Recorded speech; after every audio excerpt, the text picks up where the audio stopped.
কেমন আছো তোমরা সবাই? আমার গলা শুনে তোমরা বুঝতেই পারছো আমার শরীরটা খুব একটা ভালো নেই।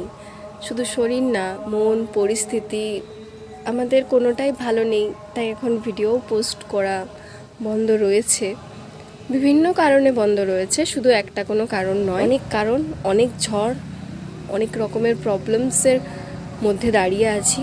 আমি শুধু এটুকু চাইবো তোমরা আমার পাশে থেকো, একটু ধৈর্য ধরো। আমিও ধৈর্য ধরেই আছি। একদিন সব ঠিক হবে, আজ না হোক কাল একদিন সব ঠিক হবে। বাট সমাজকে দেখে সেটা মনেই হচ্ছে না। আমি ভাবছিলাম শুধু আমিই হয়তো পরাধীন, কিন্তু আজ তো দেখছি রাস্তার কুকুরগুলোকেও পরাধীন করা হচ্ছে। একটা কথা কি জানো তো, স্বাধীনতা বললেই আমরা স্বাধীন হতে পারি না। স্বাধীনতা পাওয়ার জন্য কিছু জিনিসের প্রয়োজন হয়। আমরা কে স্বাধীন? ছেলে, মেয়ে, রাস্তার কুকুর, কেউ স্বাধীন নয়।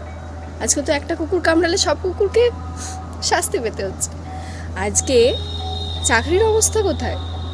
এত এত পড়াশোনা করে চাকরি কোথায় পাচ্ছে? একটা মেয়েকে ভালোবাসলে সেটাও বাড়ির লোকের পারমিশন নিতে হচ্ছে তাকে বিয়ে করার জন্য। আর মেয়েদের কথা বাদই দিলাম, তারা মানুষ নাকি?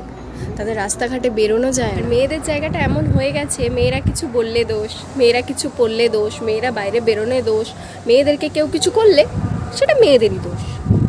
রাস্তার কুকুর একটা কামড়ালে সমস্ত কুকুরকে বন্দি করা হয়। আর রাস্তায় হাজারটা ছেলেমেয়ের রেপ করলেও কাউকে বন্দি করা হয় না, দোষারোপ করা হয় মেয়েটাকে। আমরা স্বাধীন, সত্যি আমরা ভীষণভাবে স্বাধীন। আমাদেরকে বিয়ে দিয়ে দেওয়া হয় যাতে সমাজে কেউ কিছু বলতে না পারে, মেয়েকে কিছু বলতে না পারে, মেয়ের সাথে কিছু খারাপ কিছু নাই করতে পারে। আবার বিয়ে হয়ে যাওয়ার পর সেই মেয়েকে মুখ বুঝে সব কিছু সহ্য করে যেতে হয়। তাদের নিজস্ব কোনো স্বাধীনতা থাকে না, নিজস্ব কিছু বলার অধিকারটুকু থাকে না। কিসের স্বাধীনতা? কে স্বাধীন?